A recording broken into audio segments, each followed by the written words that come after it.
just wanted to start off that you were a great teacher for my first communications class. You made it actually very nice and easy. Wasn't actually bored in the class that I didn't choose to take. You kind of have to take it for my major, but thank you. So the first question of the final exam asks how I would apply communications in these four different types of areas of academic, professional, personal, and community-based endeavors.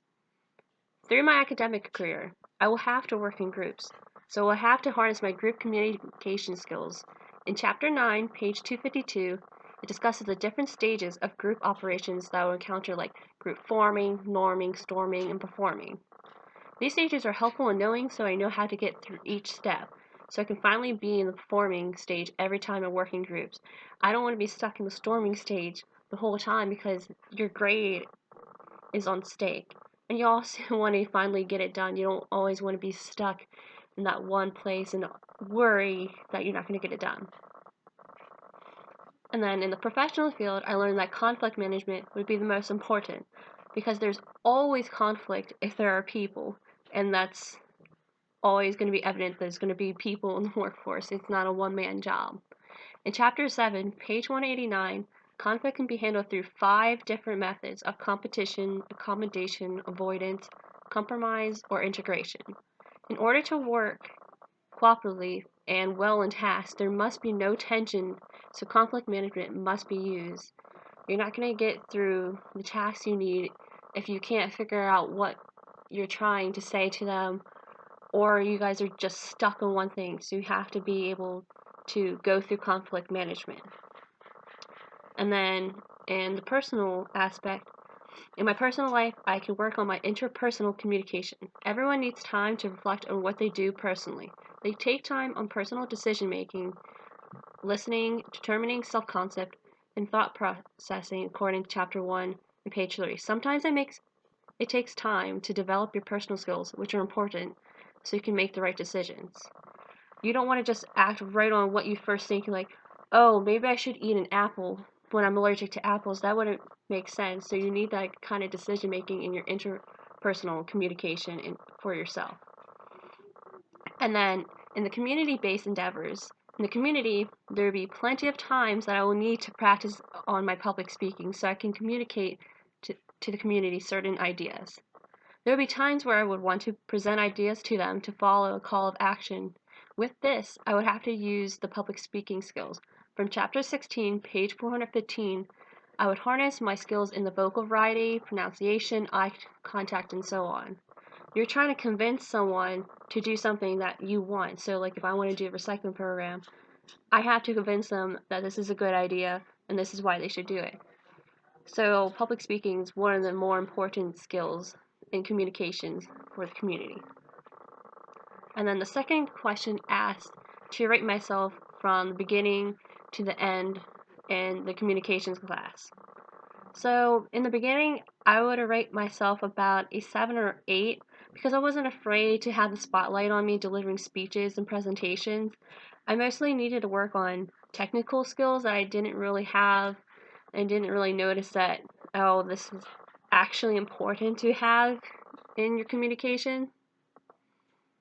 So originally I did not focus on improving these, so my first presentation of the informative speech, it kind of lacked like the vocal variety. Like I was talking about asteroid mining, and I'm an astronomy major. I should be excited and ecstatic, and I had that monotone because I thought, oh, I know how to do speeches.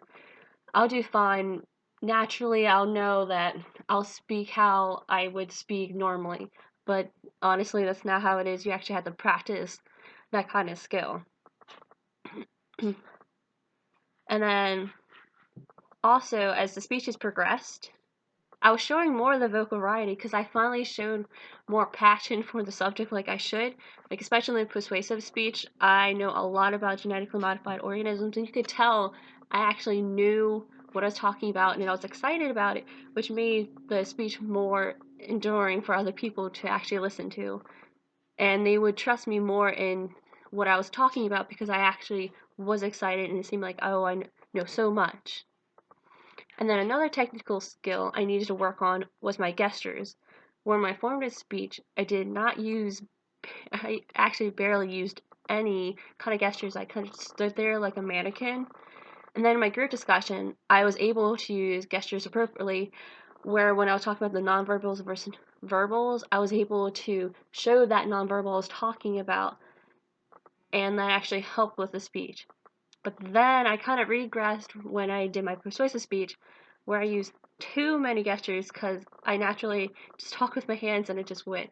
It was like frailing all around, and every single person in the class commented on how much the distraction of my hands were because I just talked way too much with my hands. And then another technical skill that I wanted to talk about in my progression was the of eye contact. I showed almost I didn't know improvement due to personally I cannot look people in the eyes and it creeps me really out. But in my first speech I focused on the wall, but people noticed that I looked at the wall. And also I learned that it's important to have eye contact with every single person in the audience because you want to make a certain kind of relationship with them, so then I don't know, it makes it more like they're more into your speech, and you want to have that more intimate level. You actually had to practice having eye contact with certain people. Like Drusilla, she personally had to look at every single person in the audience. But I feel like I did kind of improve. Like during the group discussion, I did look at every single person, and then the persuasive speech, I did look at more people, but it was kind of the same. It didn't really have more improvement. And then, third question that was asked, what is the single most important thing you've learned this term? Personally, the most important thing I've learned this term was about nonverbals. I thought nothing of them, where I thought I was fine. Oh, there's nothing to it. I mean, how hard is it to use your body language and eye contact?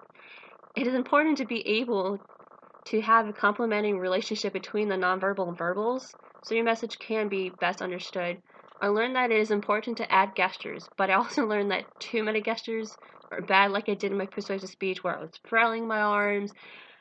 And it was just totally distracting to my speech, and everyone noticed that one single thing of just hands. I don't think they really noticed about the speech part. It was like, oh, she's moving her hands, oh my gosh, like, that was off. So now I know that I need to practice the nonverbals, but also I need to practice everything in communication, but that was personally what I thought was the most significant. So thank you again for having me as a student in your communications class.